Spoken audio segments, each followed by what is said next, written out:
Hey guys, it's Dayfall here, and today I'm going to give you my thoughts on the Anthem VIP beta. Now, I'm not going to say who gave me the key, only that I go to uni with them, and they had a friend of a friend who had a spare key, and I just want to say to that person, thank you so much. So today, I'm just going to go straight into it. I'm going to give you my thoughts, a breakdown, what I feel about the game, how it is. Should you get it or not? Is it worth your time, or should you just run away and EA fucked up another massive project? So, let's get right into it. I know it's been a while, but my name is Dayfall, and let's just get right into it.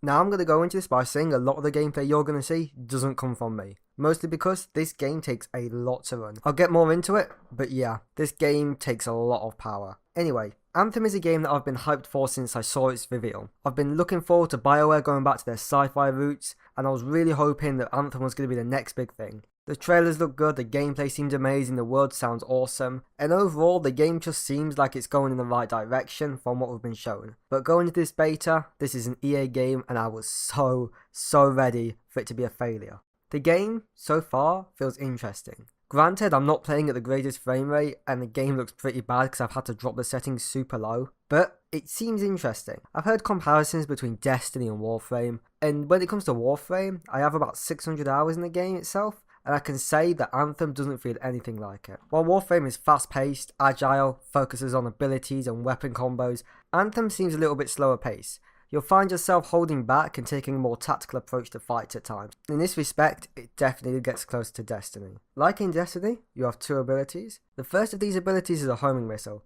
This will just lock onto the nearest target and does a decent amount of damage. After that you get a grenade, which obviously is an AoE effect, as well as an ultimate that charges up over time. The ultimate for the starting javelin is just a set of missiles that lock onto targets as you stand there and then fire off a barrage. It's pretty cool and it's useful for clearing out a load of smaller enemies or helping to take down a tougher enemy's shields. And the comparisons don't stop there. In this case, your melee ability has an effect on it, and this does remind me a lot of Destiny, but other games have done this as well.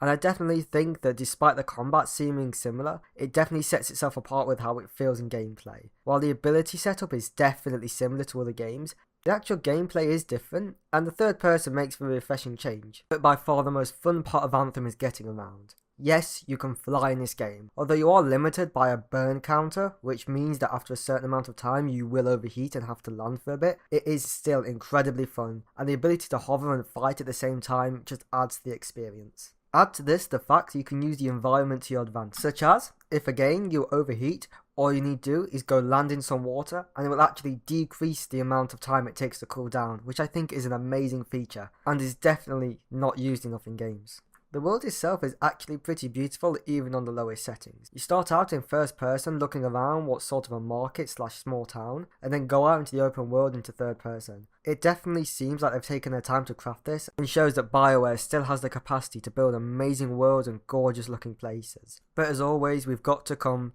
to the inevitable factor, the performance of the game. Now, this is a beta, but this close to release I wouldn't expect many changes. Driver updates may improve performance on older cards, but really I feel like this is close as we're gonna get to day one performance. But this is a beta as I said, so things can change, and I definitely wait for the reviews to come out before passing judgment on the actual frame rate and performance of the game.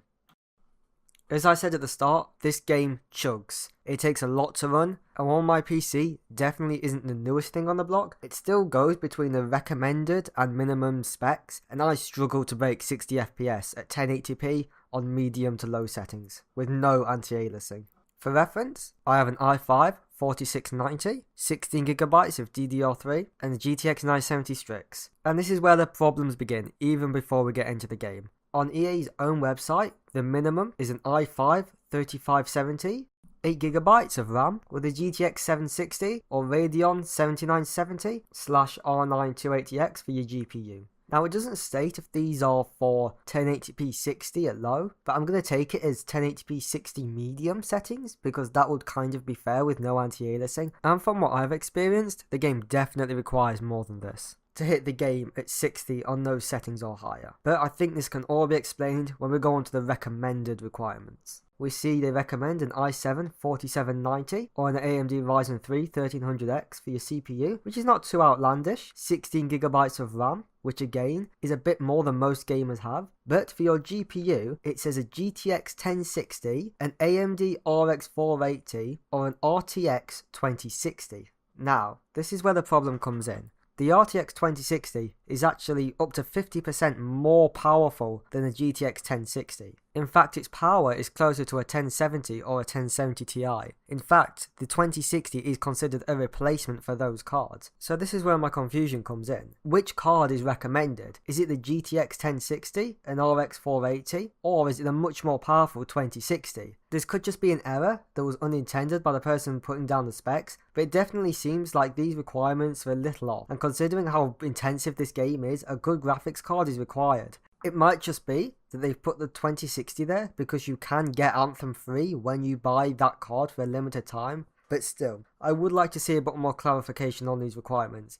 In fact, the website Game Debate have their own set of recommended specs, which I think are a lot more reasonable. And they definitely seem a lot more reasonable, but again, this game takes a lot to run. Game Debate recommends an i5 4590 with a GTX 970 with 12GB of system RAM. Overall, the requirements to me are just a bit confusing, and I definitely want to see performance on these specs once the game's launched and drivers have come out. Overall, despite the crashes and the servers not exactly working the best, I definitely say that Anthem has been a fun game so far. I wouldn't say I'm ready to put money towards it, or that I'm ready to fully invest in believing it's going to be a great game, and there's definitely a lot that needs to be done to make it a full polished AAA title when it comes to both performance as well as the content of the game, but then again, this is a beta. I know this has been a short video and there's definitely better videos out there, but this was just my thoughts and comparisons on the game and what I thought of it so far. There's more to come and I hope you've enjoyed it. I know I've been away for a very long time, but I got a key and I thought I might as well make this video, and I got a brand new mic as well, so I thought I'd try that out. Anyway guys, it's been day 4. I hope you've enjoyed the video. If you did enjoy it, hit like, subscribe, all of that, and I'll see you guys soon.